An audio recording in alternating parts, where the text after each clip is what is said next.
One flight too far. The U-2 spy plane incident. The U-2 spy plane incident occurred on May 1st, 1960, when an American U-2 spy plane was shot down in the Soviet Union. The American government issued a cover-up regarding the mission of the plane, but as their lie was uncovered, the relations between the two nations decayed to a situation of geopolitical conflict, in which a temporary compromise was necessary, trading a captured Soviet spy for U-2 pilot Francis Gary Powers to prevent further conflict. The end of World War II. It seemed as if the world was heading towards unilateral peace. The Allies won the war, defeating Nazi Germany and the Axis powers. However, lurking in the shadows of the success was a mistrust between the capitalist democracy of the United States and the communist Soviet Union. The leaders of each nation, Harry Truman and Joseph Stalin, were drawn apart, thinking that these two systems could not peacefully coexist. This was the driving force that made conflicts between the two nations so imminent, and it was not until the mid-1950s that the solutions of peace and compromise were seriously considered.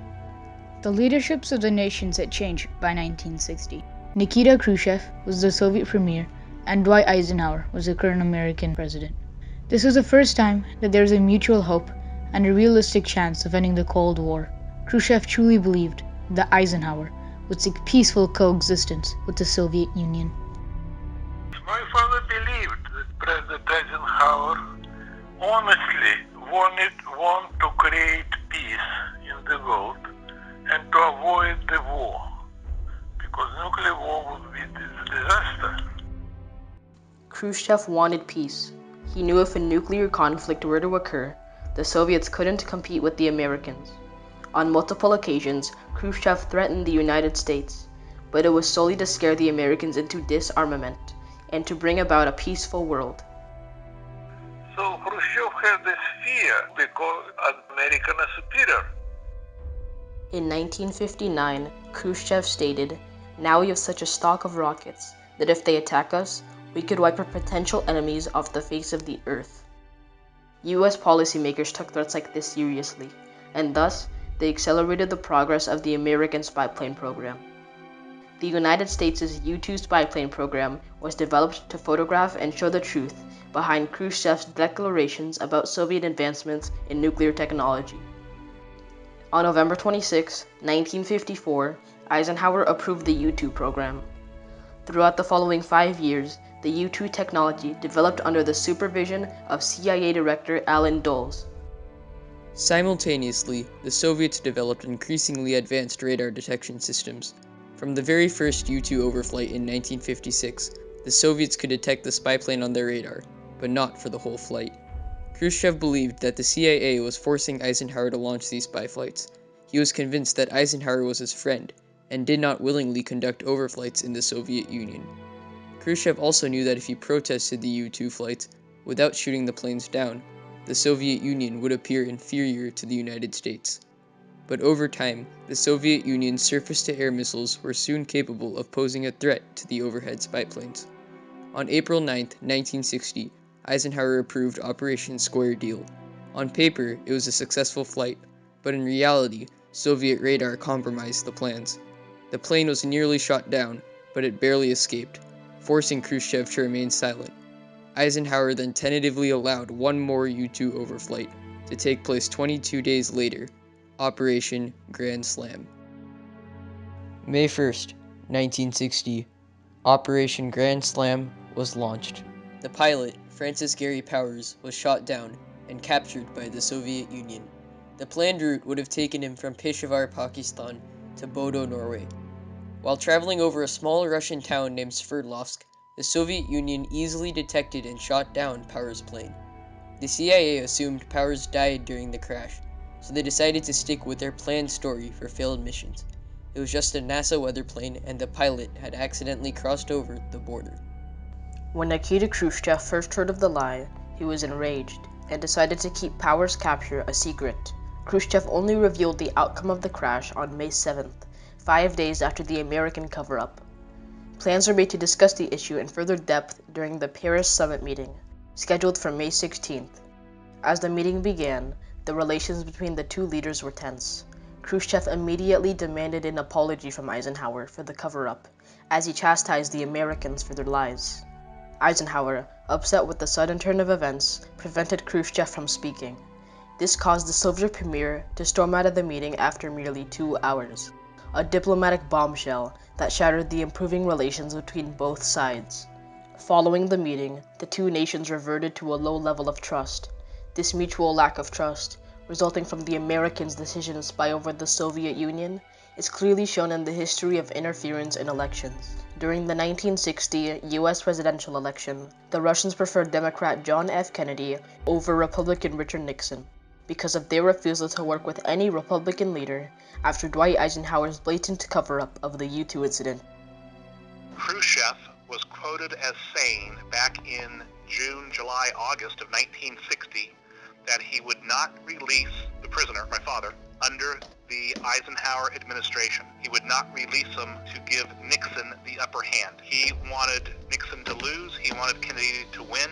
He intentionally decided not to release my father prior to the election. As tensions continued to increase between the two superpowers, the chance for a compromise through diplomatic actions seemed slim. Powers remained in the USSR, trapped in a Soviet jail. The United States wanted their pilot back, both to save his life and to gain valuable information about the Soviets. So the US struck a compromise with the Soviets, a spy trade on the date February 10th, 1962.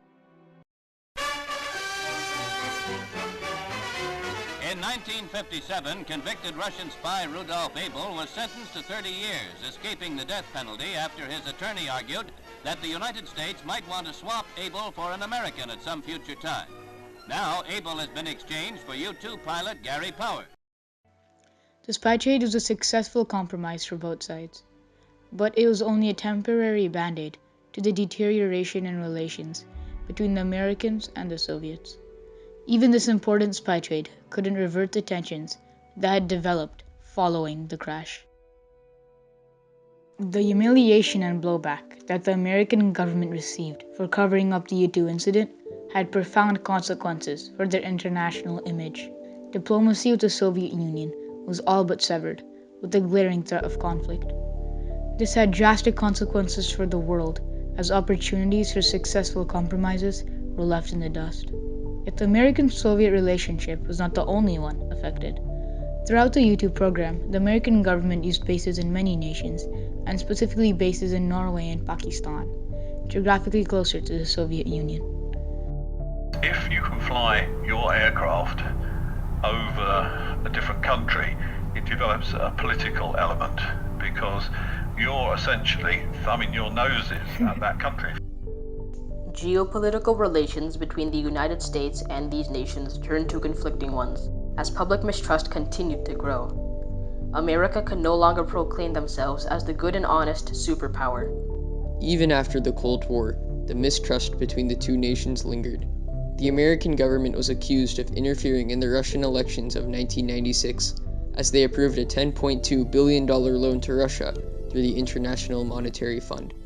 The Americans did this to bolster Russia's new capitalist economy, and to keep Russia's president, Boris Yeltsin, in power, because they were afraid of a new communist Russia. Both the United States and Russia continue to interfere in each other's affairs today, as there is an evident lack of trust between the two nations.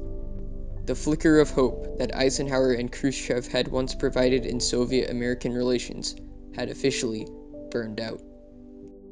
What seemed to be an ordinary plane crash turned into a heated diplomatic conflict due to lies, manipulation, and dirty politics.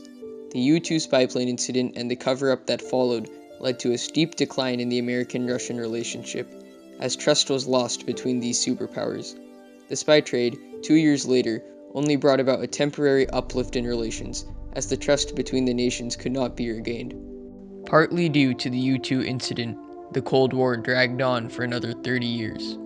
To this day, the mistrust between the American and Russian governments continues to provoke conflict, showing that the seemingly small event of a plane crash can have lasting consequences for the world.